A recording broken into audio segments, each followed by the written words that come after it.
زہرا بولی پہلے سب کافی پی لیں پھر تحائف کی طرف آتے ہیں ورنہ کافی ٹھنڈی ہو جائے گی۔ مایا سب کو کافی سرو کرنے لگی۔ آخر میں وہ اپنی اور شہریار کی کافی لائی اور شہریار کے قریب والے صوفے پر بیٹھ گئی۔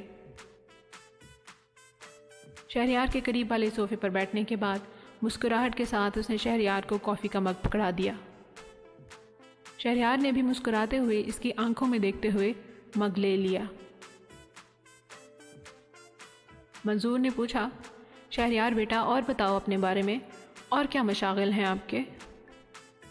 شہریار کافی کا سپ لیتے ہوئے بولا، مجھے انسانوں کو پڑھنا پسند ہے۔ حماد بولا، کیا مطلب؟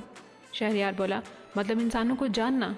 اسد سے رہا نہیں گیا اور اپنی بھڑاس نکالنے کے چکر میں بولا، یہ ناممکن ہے میرے بھولے بھانجے، کوئی ایسا نہیں کر سکتا، کوئی کسی کو نہیں جان سکتا۔ شہریار بولا، اچھا؟ اسد بولا، بیٹا جی انسان اندر سے کچھ اور باہر سے کچھ ہوتے ہیں، کسی کو جاننے کے لیے اسے اندر سے بھی جاننا پڑتا ہے، بولو کیا کر سکتے ہو تم یہ؟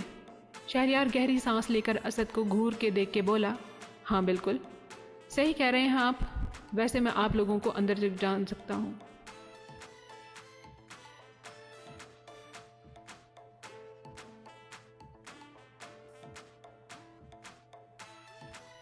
اسد چڑھ کے بولا، جانے دو میاں، یہ بھلا کیسے ممکن ہے؟ شہریار طنزیہ انداز میں بولا، یہ بالکل ممکن ہے۔ اسد تقریباً غصے میں آ گیا، پر غصہ کنٹرول کرتے ہوئے بولا، اچھا میرے بارے میں بتاؤ، کچھ ایسا جو یہاں پہ کوئی بھی نہ جانتا ہو، یعنی کچھ میرے اندر سے، کوئی راز کی بات۔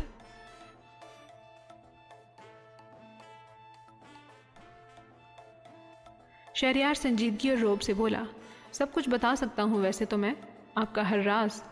اسد تیز لہجے میں بولا، کیا اول فول کہہ رہے ہو؟ اچھا بتاؤ آج کے دن کی میری کوئی خاص بات۔ شہریار بڑے اعتماد سے، آپ نے سودے میں سے پیسے مارے ہیں اور کسی آوارہ خاتون کو موبائل میں بیلنس کروا کے دیا ہے، پر وہ خاتون پھر بھی آپ سے ناراض ہے۔ اسد کا اوپر کا سانس اوپر اور نیچے کا نیچے رہ گیا، وہ ہکا بکا شہریار کو دیکھنے لگا اور سب لوگ اسد کو۔ اسد نے خود کو سنبھالا اور بوکھلا کے بولا، میں عمر اور رشتے دونوں میں تم سے بڑا ہوں، ایسے بےہودہ مذاق زیب نہیں دیتے تمہیں۔ شہریار طنزیہ مسکراہٹ کے ساتھ اپنی کافی کا مگ دیکھتے ہوئے بولا، یہ مذاق نہیں ہے، آپ جانتے ہیں پیارے ماموں۔ اسد لاجواب ہو گیا اور ناگواری کے تاثرات دینے لگا۔ حماد تجسس سے شہریار سے مخاطب ہو کر بولا، بھائی مجھے بھی کچھ بتائیں گے؟ شہریار نے اسے سواریہ نظروں سے دیکھا۔ حماد بولا، مجھے بتائیں آج کل جو میرا مسئلہ چل رہا ہے۔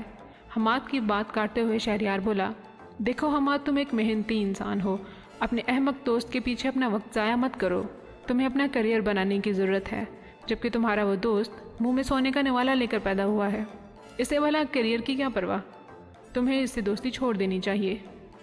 منظور نے حیرت سے حماد کو گھورا اور بولا، حماد تم ابھی بھی عمر کے ساتھ ہوتے ہو؟ حماد بوکھلا گیا اور وضاحت دینے لگا، نہیں بابا جان میں چھوڑ چکا ہوں اسے۔ ساتھ ہی وہ حیرت سے شہریار کی طرف دیکھنے لگا اور کہا، بھائی آپ کیسے جانتے ہیں میرے دوست کو اور یونیورسٹی کے دیگر معاملات کو؟ شہریار بولا، میں کچھ نہیں جانتا، میں نے تو صرف تمہارا مائنڈ پڑھا ہے، ایک طرح سے تم نے خود ہی سب کچھ بتایا ہے مجھے۔ مایا جو بڑے غور سے شہریار کو دیکھ رہی تھی بولی، اگر میں کچھ پوچھوں تو؟ شہریار لاپرواہی سے مگ ٹیبل پہ رکھتے ہوئے بولا، تمہاری سہیلی نے اچھا کیا اس لڑکے کے ساتھ، تمہیں اسے سمجھانا چاہیے کہ ایسے لوگوں سے دور رہا جائے۔ مایا کے لیے یہ جواب بالکل غیر متوقع تھا، لیکن اس کے چہرے سے صاف ظاہر تھا کہ وہ بھی حیرت زدہ تھی۔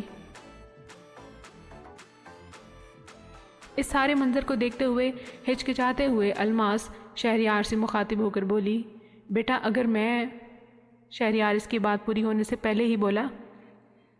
الماس سے مخاطب ہو کر بولا، آپ اپنی پریشانی چھوڑ دیں، آپ کو جس چیز کا خدشہ ہے وہ نہیں ہوگا۔ زہرا نے ناگواری اور تجسس سے پوچھا، کیا مطلب، کیا نہیں ہوگا؟ شہریار نے پہلے الماس کو اور پھر زہرا کو مسکرا کے دیکھا، لیکن کوئی جواب نہیں دیا۔ زہرا نے پھر سے شہریار سے مخاطب ہو کر پوچھا، بتاؤ نا شہریار، کھل کر بتاؤ، کیا نہیں ہوگا؟